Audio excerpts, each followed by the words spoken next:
Hey guys, how you doing today? Hi.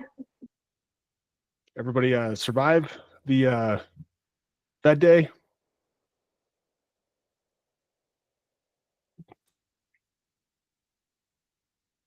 Well, I mean, if you're here, you obviously survived. We'll just wait a minute or two here before we get rolling. So, hey, Gaines. Yeah. I don't trade like you guys, so I'm just curious about some of the things that Powell has said in the past. And he made this comment that tariffs could potentially only have, I hate to use the word transient effect on inflation. Transitory. Heard that one before. Yeah, I heard that one. But why would tariffs not lift inflation? And before you answer that, I read somewhere, or someone said this, can't confirm it, that about 86% of the current tariffs are being absorbed by US businesses. They're not passing them on to consumers yet because they're worried about consumer sentiment, which suggests to me that maybe the real shoe is going to drop next year if businesses can get through this like buying season, the holiday season. You got any thoughts on that? Yeah. So that's a good question. I was kind of thinking about that when Powell was talking today. Just watching the video. So I'm thinking. So if companies haven't really passed on the tariffs, they're either betting that the tariffs get ruled illegal or something from Supreme Court or whatever, but or they're betting that it's not going to take effect, or they're going to be reduced to a reasonable amount or something like that. There's just a lot of uncertainty. So excuse me. So typically you'll see companies not passing off the cost because more than likely they just did a price increase on whatever they sell. So at least like with like let's say like tech subscriptions, or let's say Netflix is a good example. Hey guys.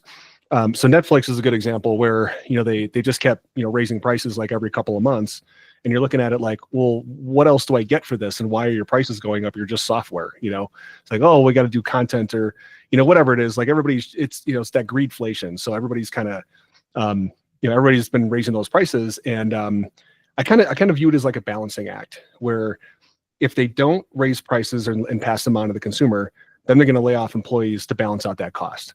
So it's kind of like a vicious cycle where either they're going to pass the cost along and it's unpopular, if they just did cost increases or something like that, or they're going to lay people off in order to kind of, get that earnings per share back to where they want it to be, while they're also eating these tariffs costs. At least that's like, how I'm kind of thinking about it, just to try to keep it simple.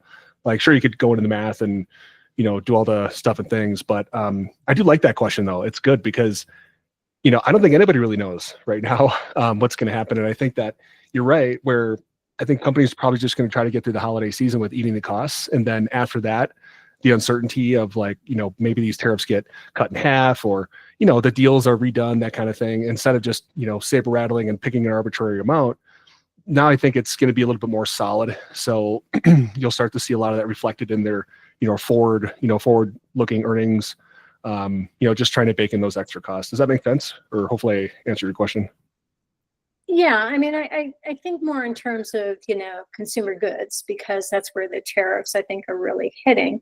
But in some sectors, you can't really save on labor costs, like, construction, home construction, tariffs on wood and whatever else.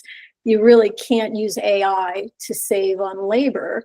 So Right. at some point, it would seem to me, because I don't know historically where tariffs have not been inflationary. I am not aware of a period that Neither am that's occurred. So, your explanation of maybe this is just kind of like they're delaying a little bit, and that's why we're not seeing higher inflationary numbers yet, just to kind of see what the next couple of months bring and whether or not there's a change in policy. But I don't see how this tariff policy could actually not increase inflation. I just don't see a path to that. And that's fine. I mean, I don't know anything. I'm just kind of saying No, my I agree. expectation would be that over the medium term, these things will be inflationary. Yeah. And typically, anything is, excuse me again. when these costs are going to be passed on either way. It's either going to be you lose your job because your costs are, or like your company expenses are just out of line with what they forecasted or whatever, or, one way or the other, it's disruptive, right? I think we can all agree it's disruptive.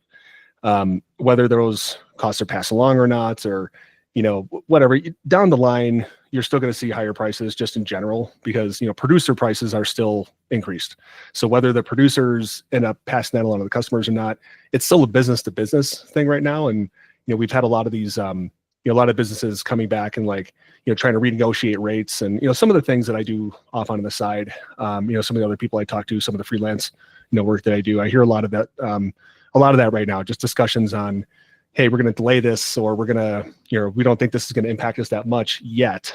But, once, we also did see a lot of like inventory stocking up and things like that, after like the COVID situation where the supply chain was all disrupted for a, really weirdly long period of time. Now that things are kind of back on track, they've been stocking up. So it's also kind of driving up prices as well. So it's like, maybe there needs to be some equilibrium back with the, with the business to business market, and then eventually that'll trickle into the consumer goods market.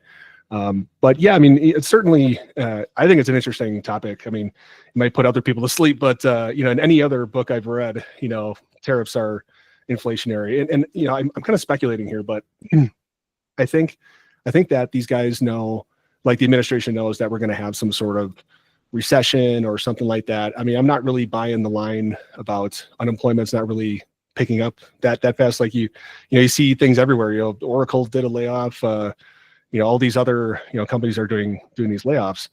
It doesn't really show up in the unemployment rates yet, because if you get severance, you can't really claim unemployment. All the state programs and things like that, they don't allow you, because it's like you're still making your wage. So it takes a while to, it's really like a, hindsight looking indicator. And I think like 6 months from now, you'll see a pickup in that, and it's already kind of been set in stone. So I think the Fed's trying to get ahead of it, and they're trying to, lower rates just a, cursory amount, because they're still concerned about inflation. But I think unemployment's going to pick up a little bit, in the coming months. But I think what tariffs are designed to do, and this, again, just speculation, I think what they're designed to do is to try to replace the lost tax revenue that might happen from like a recession. So you get a lot of these, white collar workers that make $100,000 plus. A lot of that tax revenue isn't going back into the, going back to the treasury. And with your debt to GDP so high, that's kind of what I'm thinking, is that they're trying to fix that, because they also now need to drive the rates down to refinance, what is it, $9 trillion worth of debt in the next 16 months. So from the macroeconomic standpoint, I kind of think that, like, I want to be simplistic about it, because normally the most simple answer is probably the correct one. But I think it's like a longer term sort of play, where it's short-term discomfort with tariffs to replace income that would be, lost, from like lost tax revenue, also to try to push the market down a little bit, so they can refinance some of this debt. And I just think it's like there's a longer term sort of view here. Anyways, I don't want to drone on about it, but that's kind of what I'm thinking. So hopefully that actually makes sense. But from a macroeconomic standpoint, I'm glad you brought it up, just because we just had the Fed news today with the rates, and you kind of saw what happened with the price action and stuff today, which I'll go through here in a second. Did that make sense? Or Yeah. was that dumb? I feel like I just say dumb stuff. No. I'm again just trying to think more out, 3 to 6 months out. Yeah, right. Like, and yeah, I mean, I'm sorry. Go ahead. No. That's all. You. This is your show. Go for it. It's okay. I'm thinking. You're right though. Like 3 to 6 months out. Like, how do you plan for this? Like, market's at all-time highs, and we've just been knocking at the all-time high door for the last couple of months. And we did have that big sell-off in April, but it certainly dip was bought up with earnest, because people had to have known, that kind of thing. But it still kind of kept the party going. But now that the rally's kind of faded a little bit, where you're not seeing these big 1% to 2% like wave 3 kind of days up. You're seeing, so even if we do have a breakout, it's muted. It's like 0.5%, 0.6%, that kind of thing with the Nasdaq. It's maybe 0.2 for, the S&P. So you're starting to see a little bit of that like buyer exhaustion, but also too, like now you look at the Shiller PE ratio for, the current bubble, and it's greater than 1999 and also 1929. So congratulations, we're all living through history now, being in the largest bubble, but we still don't know if it's going to end anytime soon or not. That's the part that sucks the most. Nobody's going to really, just like nobody tells you that we're in a recession, nobody's going to tell you that, yep, stock market tops next Tuesday, but we can kind of read some of the tea leaves and kind of get a good sense of it. So that's what I was going to try to at least talk through today, and also make some comments on the VIX, because there's been some questions. Let me write that down so I don't forget. Is there anything else you guys wanted to cover today that you had questions about?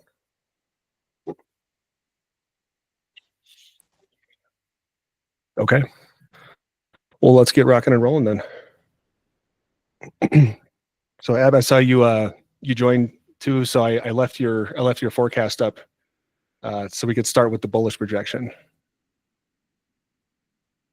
I think this is it. There we go. And hopefully this time, if I'm talking about something and it's not on the screen, you guys just let me know so I don't look like a dumbass. All right. So just looking at the S&P here, this is the bullish projection that I put on, or that we had talked through last Wednesday. And just to kind of give you guys like a place to stand, I don't think that we're going to see something like this. I think it all kind of depends on what happens at this 1.382 level. And I've been saying it over the last couple of the morning updates and things like that. Oh, that's right. Yeah, the volatility thing. Okay. Yeah, please don't let me forget. Thank you, Susan. Okay. Yeah. So to kind of keep it short and sweet here, you guys know that I kind of think about this entire structure as like an ABC, and to make an irregular.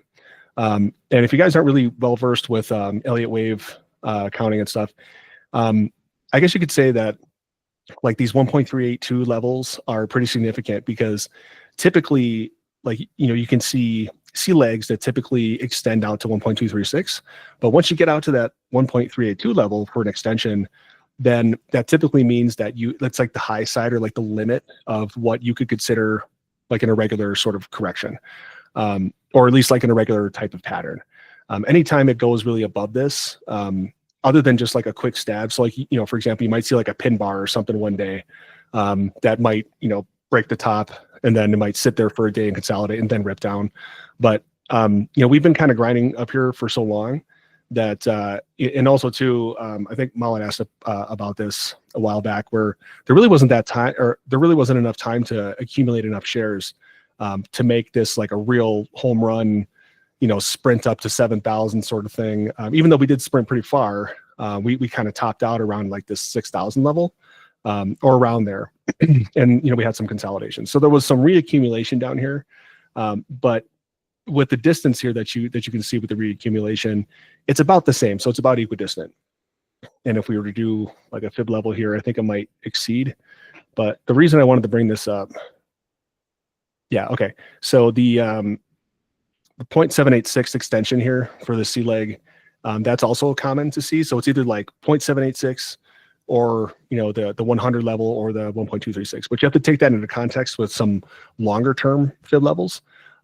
So you can see these C legs that get truncated. But what I'm kind of trying to hint at here is that the next part of an irregular sort of pattern is this sort of like 5-wave down thing that really makes a new low. Usually, the wave 3 is pretty brutal.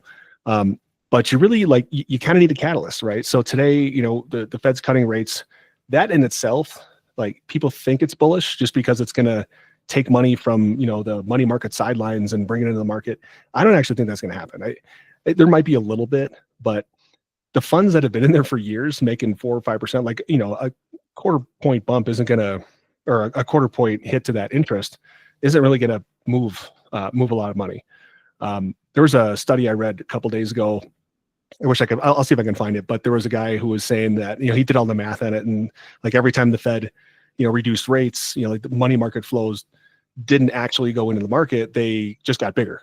So, the 7 trillion or whatever that's sitting in the money markets right now, they're making money, but they're also probably looking at the market saying, yeah, it's a little high, So like you can't have, I guess, your cake and eat it too, if that makes sense. It's like, you can't have super high markets and then also have this massive inflow of cash, because, people aren't that dumb. I mean, they're a little dumb, but not that dumb. Like they're not just going to plow into the market, seeing now that it's, that this is valued more than 1999. I mean, there's tons of bearish articles floating around. I mean, I try to be even-handed about this stuff. But when, things are kind of screaming at you, like this is going to be, or like we're going to have a pretty good sell-off. That's kind of where I get a little bit nervous, going long. And I've said that for a while, right? Like, back in August when we had this first sell-off, I kind of thought like, okay, maybe that was the first wave. Nope, wrong, just kept going. But ultimately, you can still make out either corrective patterns or impulsive patterns here. And, you could make the case here that this is almost done for like a fifth wave.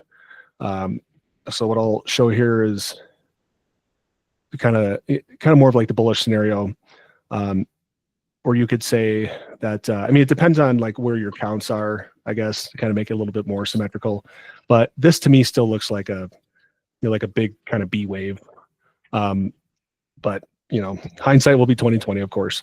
So I guess why I wanted to, kind of highlight this is that if this is, if this, like, let's say that this is the correct count and you get this big wave 2, well, then I'm thinking that this, today we saw maybe like the start of this like wave 4.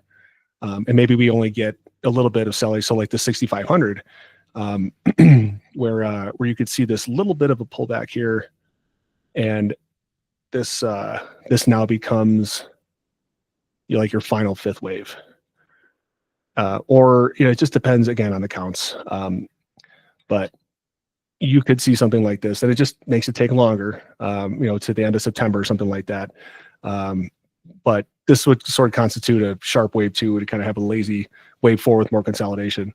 But I guess, so what I'm trying to say here is that these levels here, like this 6660 and like this 24,500 for the Nasdaq, those are pretty solid, like at these major fib level. I mean, we're going to see some sort of consolidation and some sort of a pullback, whether it's 1 or 2%, that remains to be seen. But what you really want to look for is the volume. And as I kind of zoom in here, I mean, you can see this 1 hour candle. This is amazing. I mean, you haven't seen something like this in a while. All the way back to right around April, where we had that much volume that traded hands in a single hour. And I also wanted to show you, just going into detail, how massive it truly was.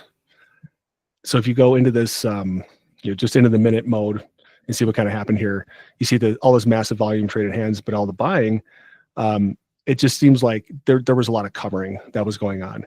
If the bulls had a lot of strength left, and we still might see it tonight, but if the bulls had a lot of strength left, you might see something like this, where you just get this quick blast up in the morning, and then it gets sold off. Because you got to think about all the gamma or options gamma that the dealers have on the books for their hedging and stuff. So there's a lot of risk for dealers right now. So you might see something like this overnight, where it tags this final level and then sells off. Like I said, we might get like a pin bar or something, or you get more of the same, and you get more of this, like, triangles can happen at B waves, or like wave 4s, and this kind of looks like a B wave. So you might see, I don't know, you might even get like a sell down to like the 6,500 level, not all in a day, of course, but like it's possible.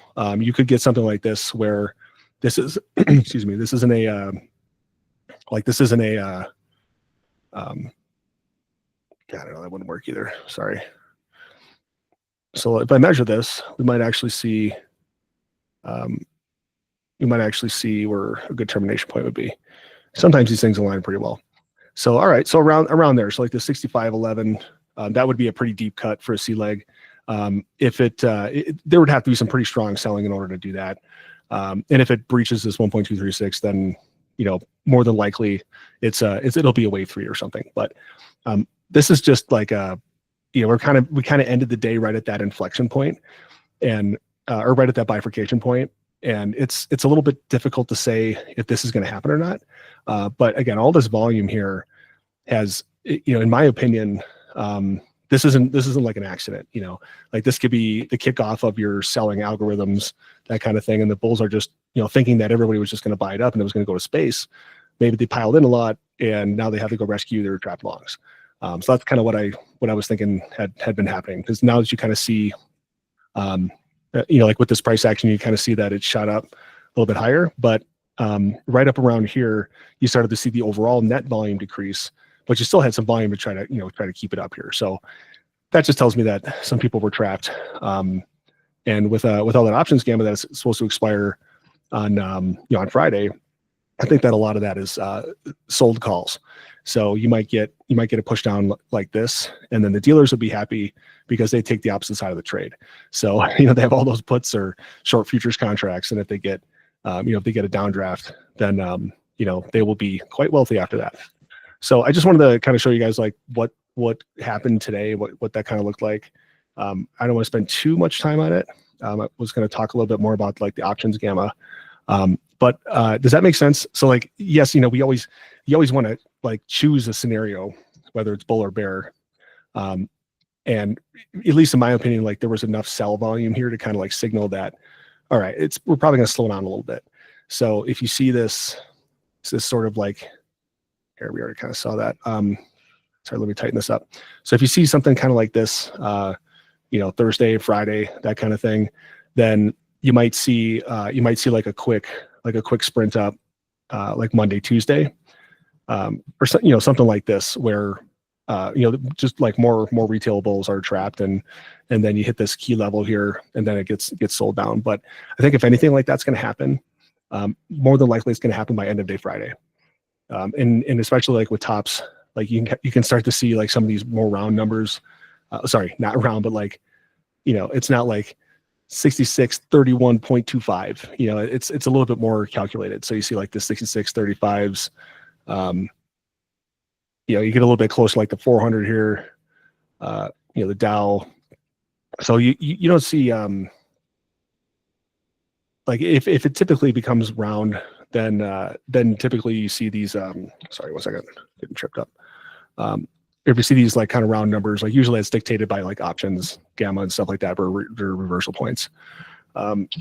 So just real quick, I want to look at the Nasdaq. So the Nasdaq, this is where you know, we had that. I think we were talking about this last week, where this was a potential for a you know, like a 5 wave here, and we may have just seen the wave 4 end today. So we could see, you know, the sprint up overnight or whatever. But ultimately, you know, somebody took either a big bear position here or just sold off a bunch today, or just tried to keep a cap on, you know, the bulls' enthusiasm.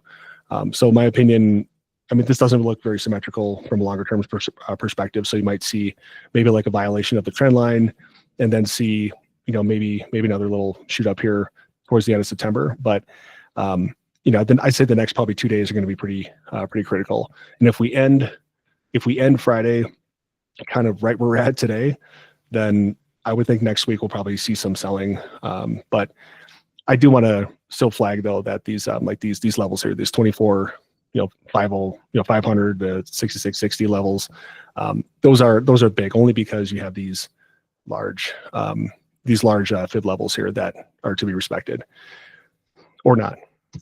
So that's really the main takeaway here, is that I would say, like, if you're in cash, just wait another day. You know, got to wait to see what happens here. We could get some better information overnight with some price action. But in my opinion, I wouldn't take any other short trades unless you see what happens if there's a rejection at these 1.382 levels. We're pretty close. But yeah, I got a hand up. Here you go. I got this big mic in my face. I can't see the screen. Go ahead. Hi, guys. Can you hear me well? Yes, sir. Yeah. So I was just looking at X, and I found I came across a post from Cheddar Flow, and it says SPY massive 1 billion single dark pool liquidity order coming in after market hours. And yeah, it's 1 billion single dark pool liquidity order. And I was just trying to make sense of it, that if a dark pool order, first of all, yeah, it might be fake news, but if a 1 billion dark pool order comes in after hours with a spot of 659.21, what that might mean, I have no clue. 659. Oh, so that was SPY. Hold on. Yeah, SPY. Yep. Okay, so that to me probably means that there's some sort of selling. So like if you remember when I was doing the dark pool excuse me, yeah, the dark pool updates, like at these major, sorry, not major, like some of these minor tops, you would see 1 or 2 billion that would exit SPY. QQQ didn't really have a lot, but you would still see some more clustering of those like dark pool trades up here. And if you did see something that came in after hours, then likely it's a sell. I mean, usually you see those billion buys like in days like this, where you got these big spikes, sorry, it doesn't tell you if it's a buy or sell, but if you see, a billion or something like that comes in, or 1.3, I remember, there was like 24 billion that I saw that had exited right around here, like the 6440, 642. And then, sure enough, we saw a bit of a drop here, and then we see some accumulation, of course. But in my opinion, this is kind of where you see some of those, like if it's going to be an accumulation sort of thing, it doesn't typically happen like at the tops. Like I wouldn't have expected to see a billion buy. Oops, sorry. I wouldn't expect to see like a billion buy around here, just because it's already pretty high up. Does that make sense? Yeah. Thank you. Sure. Yeah. So I mean, with those dark pool trades, you can't really tell like what is like if it's a buy or sell, but you can kind of infer here that if it came in after hours, more than likely they saw that, okay, here's all this sell volume here, or at least it's a sell volume dominated candle. So there's not as much enthusiasm as they may have thought. So maybe it's time to get out, or just wait until we have lower prices, something like that. At least that's how I would trade it, where like we were just talking through.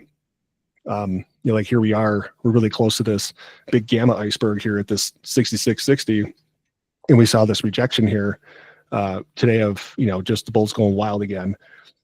So if you can wait to get back down here and then re-add, so keep your eye on it. So if you can wait to get back down here and re-add, you probably save yourself, I don't know, a couple $1,000,000 for sure. So that's at least my interpretation of that. I could be wrong, of course, but hoping not. But you guys can kind of see this, right? Like this sort of fifth wave sort of thing here that just kind of looks like it wants to take shape. I don't want to call it all done, but I do think that we'll probably have another higher high yet. All right. Questions about indexes? Okay, let me pull up my other chart here quick.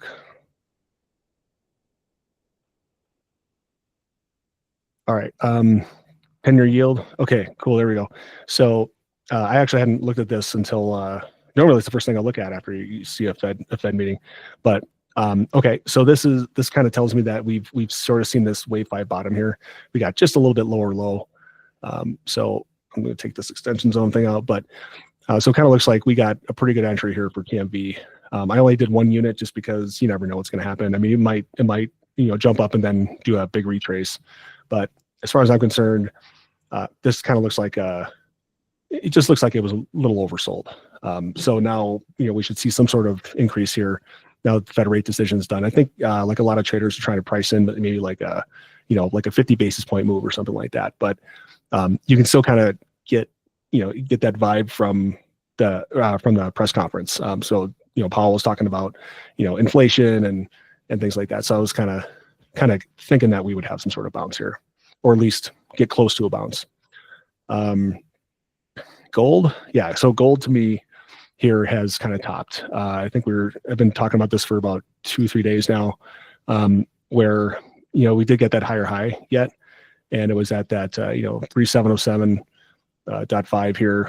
And this is where I would expect some sort of like wave 4 pullback. But even if it does hit like, let's say like 3600, then we should see, or that should be some sort of like viable dip.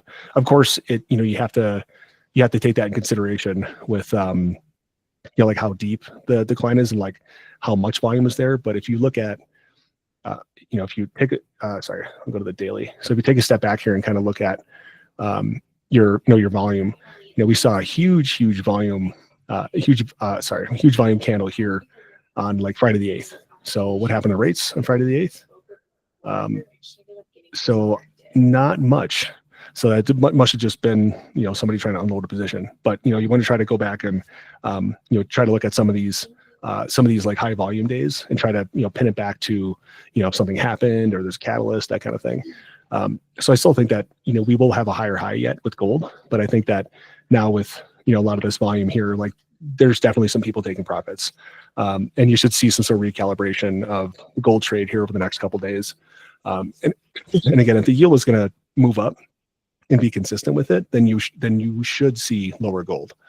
But you know, hopefully you guys were able to catch that move. That was awesome. So yeah, so silver, yeah, silver's got some selling in it too. I'd bail on that if yeah, just hit that that bull target too there. You'll probably see some sort of a deeper sort of retreat here, especially if rates are going to bounce.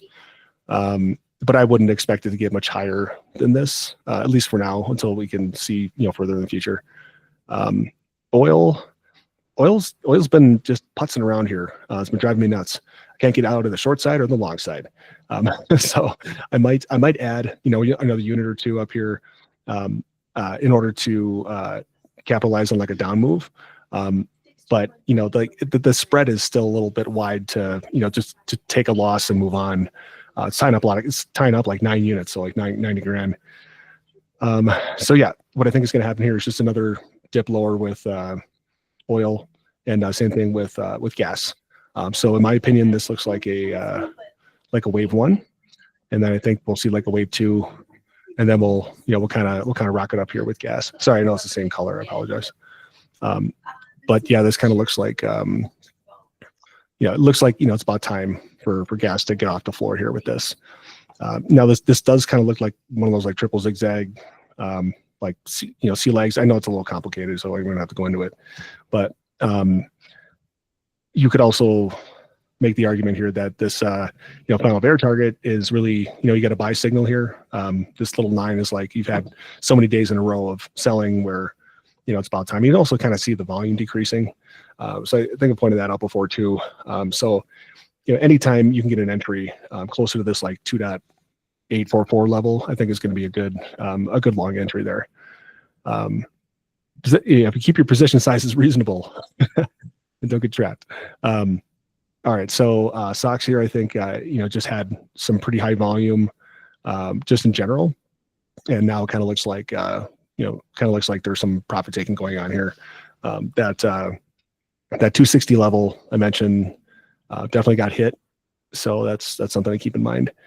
Bitcoin, this does look like a huge bear flag.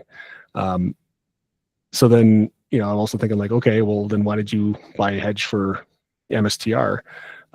Well, I'll show you guys that in a second. But so Bitcoin kind of looks like it's gonna dump here soon. You know, and also too, just to talk about that irregular thing that we were talking about before.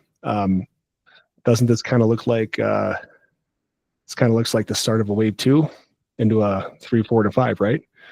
So typically you will get a rejection at the 0.618 for like a wave 2.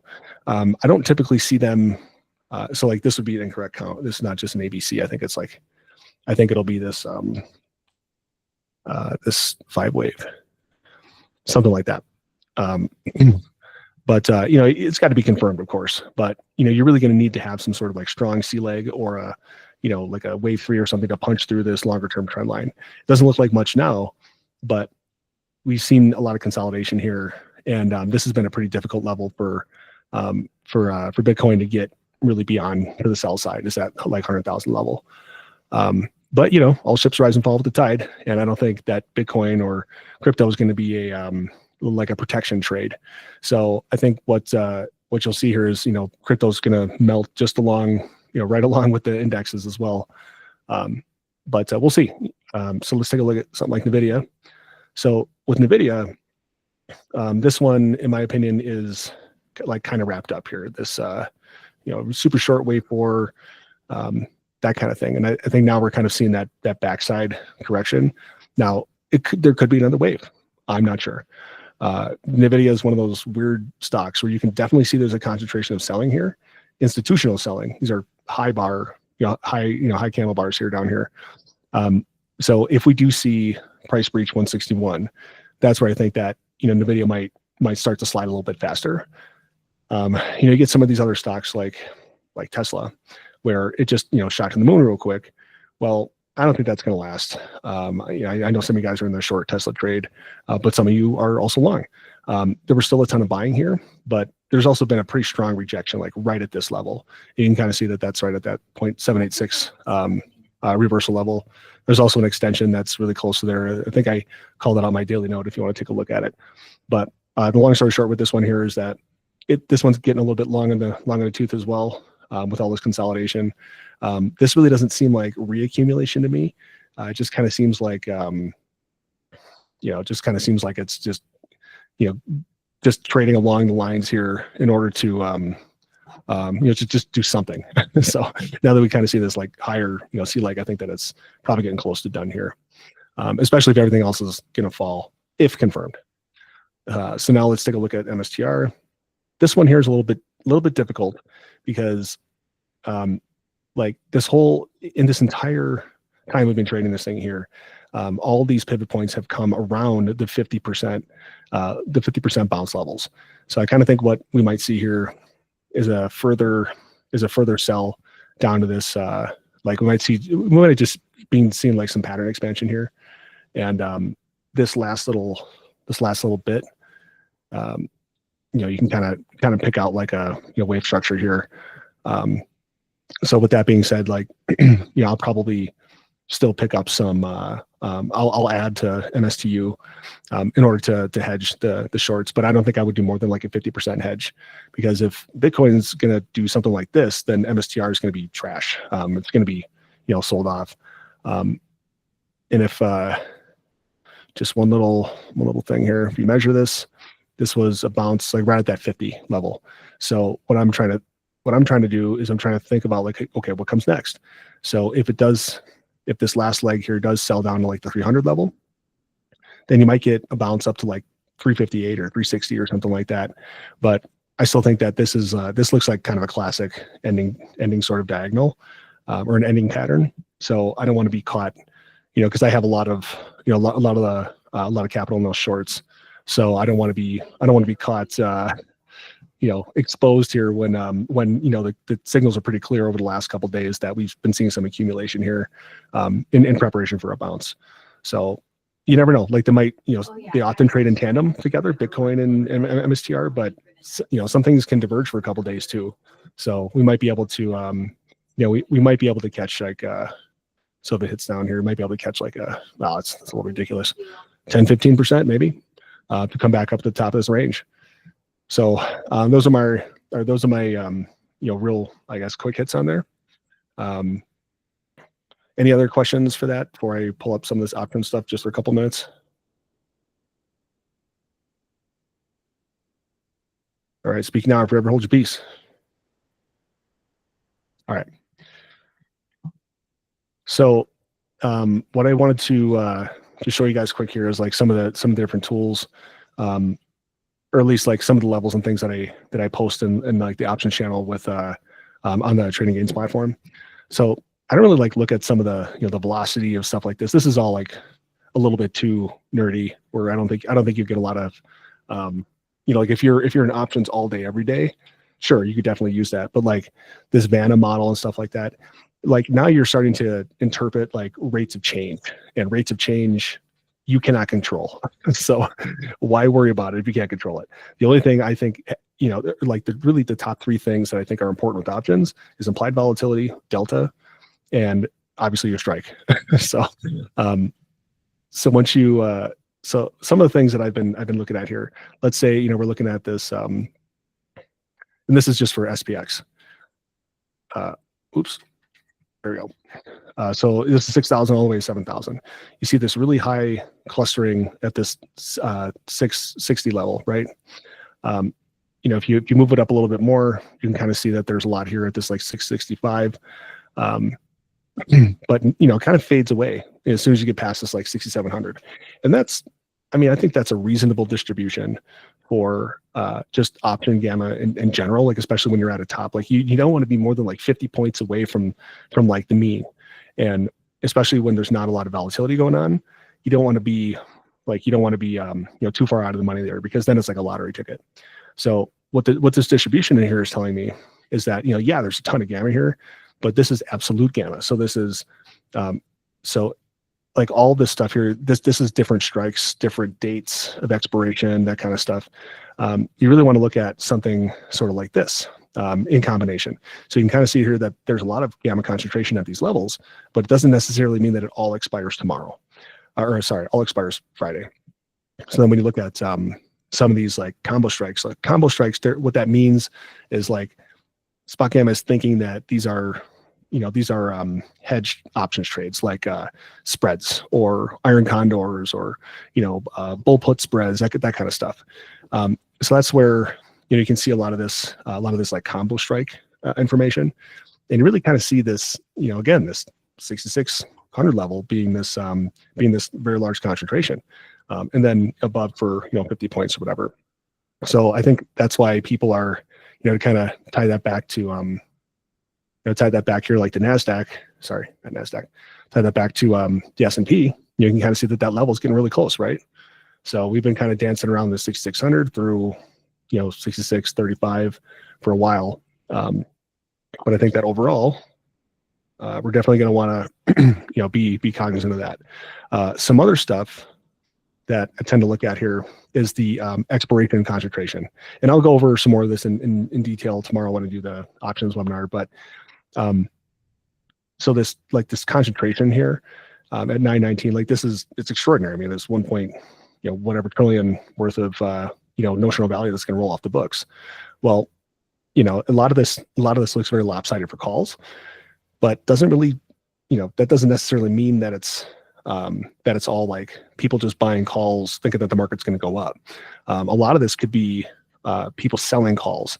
So you also see, you know, kind of tie that back up to your combo strikes. So you can see a lot of this stuff, like there's a lot of gamma, but at different strikes. But you know, you can still kind of see that there's this cluster here, and this to me kind of you know, amplifies that it might not just be like, you know, there's not $1 trillion worth of out of the money calls that people have bought. You typically sell out of the money calls, or sorry, like you typically, you know, I guess like sell calls against like a higher strike if you're thinking that market's going to go down, because it's a lot, you know, you don't have to spend the cash buying puts, but you can still hold on to the shares.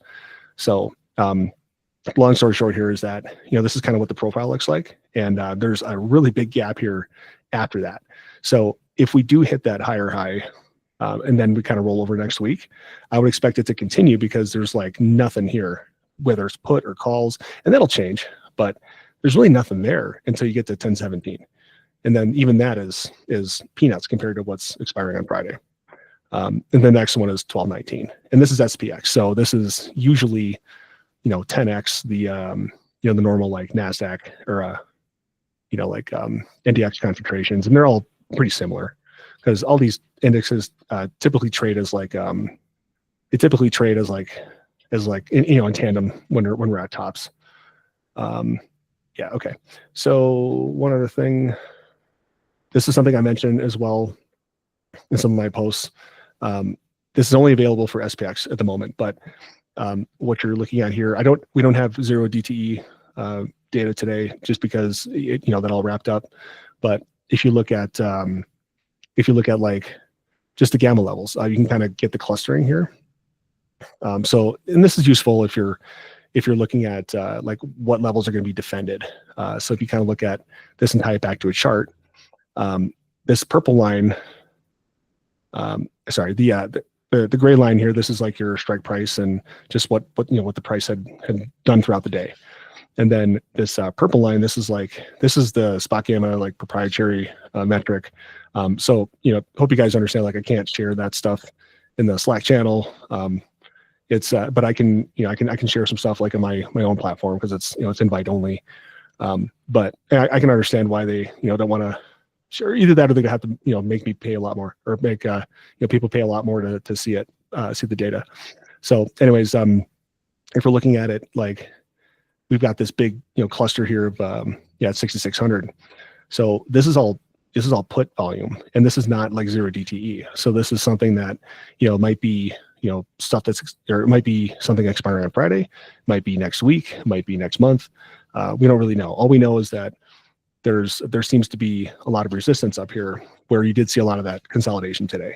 So that's kind of how I use it like throughout the day, where you kind of look at this stuff and say like, okay, there's a lot of like put gamma up above these levels. So the odds of the price going above that are less. So if you're thinking about it from like, hey, I want to gamble and buy some 0 DTE options, you know who you are.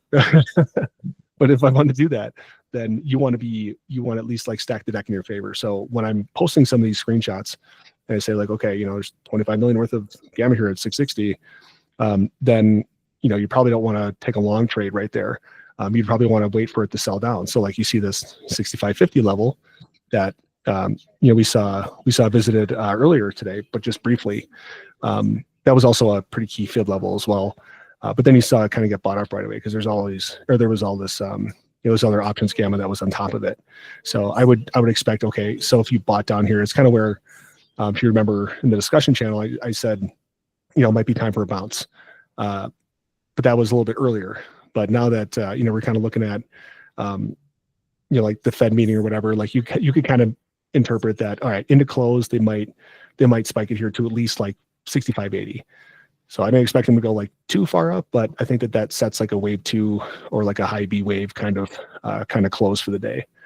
I still think it was a bearish kind of day, if that makes sense. Some of the other things I'll add, or some of the other things I'll mention here, like there's this delta pressure map, which doesn't really mean a whole lot. I think you get a lot more value out of the gamma. And then charm pressure is really like, this is like the nerd view here, where charm is just like how fast things are going to move. So it's just a rate of change. So we don't need to worry too much about that. So I would say like your gamma levels in combination with strikes and, in combination with fib levels, that's really what you're looking for. So that's kind of how to read it. Let me pull up. So in this chart, in this one, you will see, so every morning when I load these in, you can kind of see that, like these different levels. And, conveniently, we just saw the 65.5 level, which has a decent amount of gamma. So this L4, and the different names for these types of, like the types of levels, I think it's like, so C equals combo. So like, for example, there could be like an iron condor or something like that with, a whole bunch of open interest or, a whole bunch of contracts up here. And L means there's just large gamma. So, L1 means that's the most significant level through 4, but we did have a level there and it did bounce. Volatility triggers, that's kind of where you see, like you could see some dip buying. And conversely, if you do hit this like 0 gamma level, that's typically the gamma flip point, which means that you might get selling that like accelerates the downside. But hopefully that helps. Call walls, put walls, those have, I would say over the last couple of days have kind of gravitated up 5 points a piece. But like I said before, it was 650 for the call wall, and now it's kind of now it's just kind of moved up. But typically you get to see those like hit and then you see a reverse. But what had been a little frustrating is that it's not entirely accurate, because what was it the other day? I don't have the picture, but it went right through the call wall and then just never reversed. We had a little bit of a pullback, but nothing of any substance. So sometimes like you got to kind of take it with a grain of salt, where, you know, things change, but, you know, I do think that this, like the options gamma levels, gives you a major advantage with picking levels to like buy and sell. Just because that in combination with bid levels and volume, like you have a lethal combination in your hands. But that's if, you know, if like you're doing day trading or whatever, that'll give you an advantage. However, if you're doing like swing trading, that's where you still want to rely on like your longer term fib levels, because usually you'll see gamma clustering around those levels anyways. Yeah, I mean, like I'll bet you tomorrow or something there'll be a, you know, the call wall will probably, you know, move up by a point or something like that, just getting closer to that expiration on Friday. But I don't expect it really to move much unless there's like a real big drop overnight. You know, so like the bear set the expectation, I guess you could say. So that's I guess that's it for today. Kind of run out of time, but I think I have time for like one question. If none of that made sense or if I sounded stupid, I apologize. Was this helpful at all? Yes, Susan. Go ahead. So quick question. On that chart where you were showing the September 19th options expiration and the huge call distribution at September 19th, could you presume that a lot of that was sold calls? Right. Because even though because the VIX is really low. And Yes. so it seems to me that that's either some kind of hedging going on, or maybe some large orders where they're willing to sell calls, even though they're going to get less premium because the IV is so low, but they're willing to do that because they don't expect major moves. Is that even a possibility here? Yeah, right on. That's at least kind of how I was thinking about it, where, you know, yeah, you can probably dissect this and kind of parse through like, you know, what the ratio is of like sold calls or things like that. But you can also see, like you just have to go to a different view. So for example, like SPX, like you can see, 1 second. I want to say it's like the tape. Yeah. Okay. So here you go. So you can still see, this is SPY, but well, just in general, like you can do an SPX, but this is all just like, you know, rolling in right away. You know, you really want to like filter out for, like what I used to do with some of the dark pool data was I would extract it into my own report.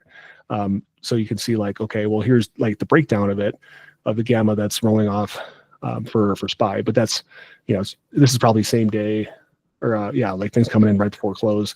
But you know, you could go into it and you could figure out like what's a sold call, you know, because you got like, you know, sell calls here. You could have, you know, identified as spread. So like you could do it and you could do all the filters. It's just that when things are moving fast throughout the day, I just don't have time to do everything. But you know, my opinion though is you're looking at this like market's been kind of topping for a while, and everybody was really waiting for the Fed to, you know, like waiting for the Fed to release their, you know, interest rate decision. But now we've got this massive, you know, gamma concentration where the dealers have to take the opposite.